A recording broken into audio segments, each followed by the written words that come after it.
გორის მუნიციპალიტეტის საკრებულოს გაერთიანებული კომისიების სხდომაზე 2026 წლის ბიუჯეტის პროექტში გამოთქმულ შენიშვნებზე და წინადადებებზე იმსჯელეს.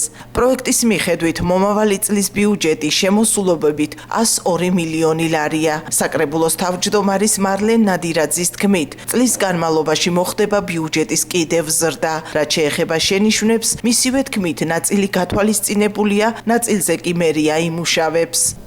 ძალიან მნიშვნელოვანი თემები იქნა გათვალისწინებული საკრებულოს შენიშვნებიდან. მათ შორის თავისუფალი ნაშთაც ეხებოდა არაფინანსური აქტივების კრებას, რიგ საკითხებს, რომელიც მნიშვნელოვანი იყო დაყენებული საკრებულოს წევრების მხრიდან. აღნიშნული შენიშვნების გათვალისწინებით ბიუჯეტის პროექტის შემოსულობებიც გაიზარდა. 98 მილიონ ლარს გადასცა, ასევე გადასახდელები 102 მილიონ ლარზე მეტია უკვე. სხვაობა გადასახდებსა და შემოსულობებს შორის არის 4 მილიონ 300.000 ლარი, რასაც ვითხოვდით, რომ თავისუფალი ნაშთის სავარაუდო ოდენობა დაფიქსირებულიყო. გათვალისწინებულია პროექტში და დაბალანსება თავისუფალი ნაშთის გადანაწილებით მოხდება უკვე კალენდარული წლის დასრულების შემდგომ.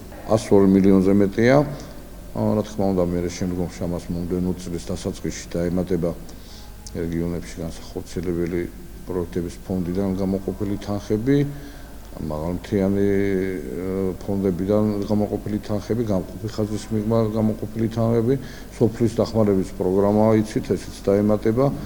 და საკმაოდ იქნება გაზრდილი მუნიციპალიტეტის 26 წლის ბიუჯეტი. მომავალი წლის ბიუჯეტში ასახულია ხელფასების ზრდაც. კითხვაზე მოხდება თუ არა სახელოვნებო სკოლებისა და ბაგა-ბაღებში დასაქმებულთა ხელფასების გაზრდა. საკრებულოს თავმჯდომარის თქმით ამ საკითხზე შესაბამისი სამსახურები მუშაობენ. ხელფასების ზრდა როგორ არის გათვალისწინებული სახელმწიფოს მიღებული?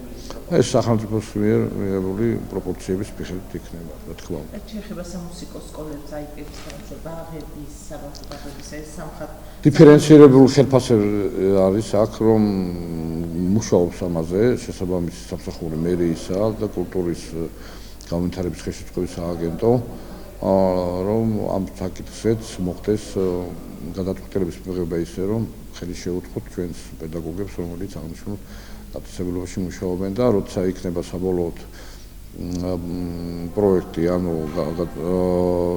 შედგენილი და შეთანხმებული, მე თქვენთვისაც გახდება ცნობილი. ბიუჯეტის პროექტის შენიშვნებისა და წინადადებების თაობაზე დასკვნაში ვკითხულობთ, რომ არ მოხდა საკრებულოში კონსერვატორების წევრის გიორგი ანიაშვილის და პარტია ლელოს წევრის გელა შარვაშიძის წინადადებების გათვალისწინება. საკითხები ინფრასტრუქტურის მოწესრიგებას და ვეტერანებისთვის ტრანსპორტის პარკირებაზე, შეღავათის დაწესებას ეხებოდა.